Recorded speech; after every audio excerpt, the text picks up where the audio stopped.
We are that generation that was lucky to grow up under the musical spell, because music is a spell too. It's an energy, right? You can tap into frequencies. That's why Islam is very sensitive around listening to music. Yes. So they people understand the powers. But for an African who can't relate to that Islam example, it's important. When you look at our cultures, maybe it's group, then people it's because you're just tapping into those frequencies. Chances. You know what I mean? And we're chanting and so don't undermine music. Yeah.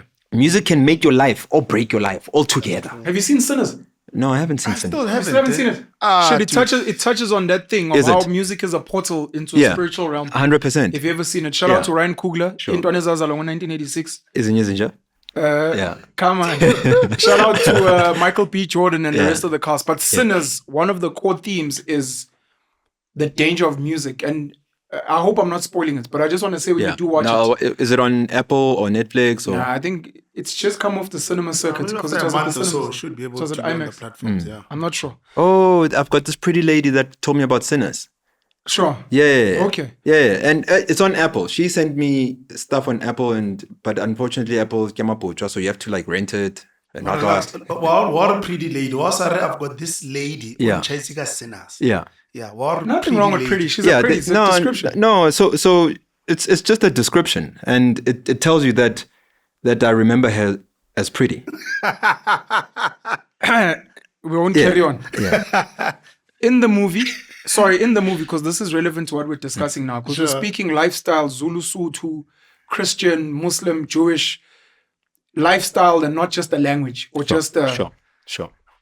In the movie, the protagonist, one of the lead guys, his father is a pastor at a church, and they sing gospel. And this boy's got a gift of making blues music. He's a guitarist. Yeah. And he's confronted with a dilemma in the movie where something bad happens when he's going to play blues music.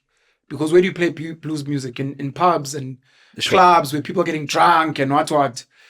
And one of the themes in the movie is where he has to choose between gospel and blues, and then they introduce other genres. And one of the questions that is not answered in the movie, I can only say this because I watch movie reviews. When you watch the movie, you won't get this if you don't have, let's say, a deep thinking mind. But one of the questions that he confronts and the dilemmas is, do I move back to gospel, which my father wants me to be in? But we were indoctrinated into Christianity. This was not ours, and it was a way to escape life on the plantation. So it's not like we chose Christianity, it was an escape. For sure.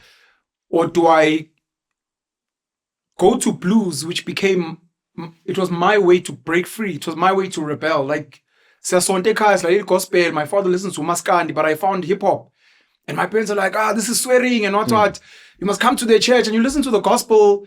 And then your father, Maskandi, and you're like, my expression is here. Do I hold on to where I found myself? Even though when people say hip hop, they're like, but there's naked girls and there's swearing.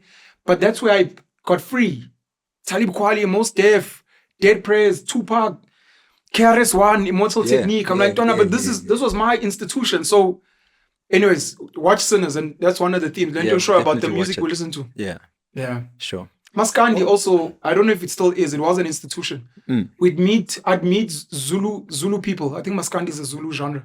Yeah, well, I think it is, definitely. I can't find reason for it not to be in my mind, I'd meet Zulu people who, when they play Maskandi, there's a song about Uzuma, there's a song about Lo Mhlabu Uyathengwa. Lo Mhlabu Uyathengwa. I don't know if it's Uphuzi Chemis. I think it's Uphuzi Chemis. Yeah. When you listen to them, outside of just thinking, this is Zulu music, they were actually telling stories of Zulu village life, people moving to the cities, politics. There's a song about, I think, ARV, HIV, or Manto Shabalala Msimango asking, is this really a what? There was education there. Big time. And now we miss a lot of these things because almost everything we do, whether it's going to school, listening to music, whatever we are eating, all of it has the intention of numbing the mind. But if we just break down and simplify what's a way of life, maybe for people who are then saying, what do you mean Zulu is a way of life? Or Sotho is a way of life?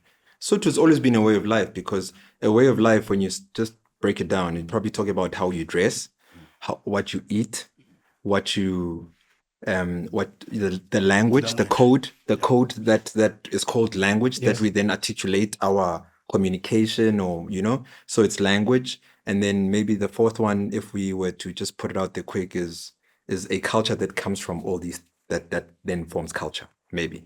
Just know what you put in. You put clothing. I put clothing, food, language. You can even say music then. Or even add spirituality. How do you communicate with the higher power? Yeah, so that's why I said the culture. System. Yeah, your belief system. Then the culture is informed by a belief system, because if we really, because let's use food as an example. Please also add, this one is important, because I've done this exercise many times. Economics. What is your economics? Because it might not be a dollar, it might be a car barter. Type of. Exactly. Oh yeah, 100%. It might be barter, it might be. Yeah. So because I know with the Muslims, they don't invest in gambling. No, alcohol. They don't. It's part of who they are. That's part of the lifestyle. 100%. Yeah. So if a Muslim woman walks in here, you already know that. Who's that Muslim lady? But when a Zulu woman walks in here, why can't you don't know. quickly identify and say, who's that Zulu lady? Why don't you know? The clothing doesn't say anything. Because our way of life was literally diluted, and there was a systematic plan to collapse it. Because if you look at the food, leave the dress, because some feminist will say that my dress, and speak English here, I'm not interested in that English. I'm saying that let's all focus on food, because we all have to eat at some point. Yeah. Why was food a way of life? Because it was tested thousands of years before you were born by your people for that diet to be your diet. Do you think the Muslims, by chance, that they're saying that they eat this? Do you think the Jews, it's by chance that they're saying they eat this? It's functional, right? Maybe it's for stamina. 100%. And it's also seasonal. Yeah. Because the citrus comes in winter, which is when we need vitamin C. And then food is medicine. This becomes the reason you are sick is because you are eating foreign. Dude, it's done. If you look at the mortality rate, if it's our grandparents, great-grandparents, those people live longer, bro. Much longer. And healthier. And fertility. And much healthier. Fertility, yes. Yeah. And much healthier. Why? Because you could live until the age of 90, but you have a bad quality life from the age of 40 to that 90. Yeah, sure. You're always in hospital. There's no year. So is that even worth living? No. Yeah. But if you look at our ancestors, and you look at the people that came before us in our families, correct? Yeah. You then realize that their choice of food that define them. That's why you say that Nigerians have a dish. What is that dish? Where do you think that comes from? From Facebook. That thing is older than Facebook. Why do they have a dish? Because there's some things that can't grow in Nigeria that can grow in Botswana because of the climate.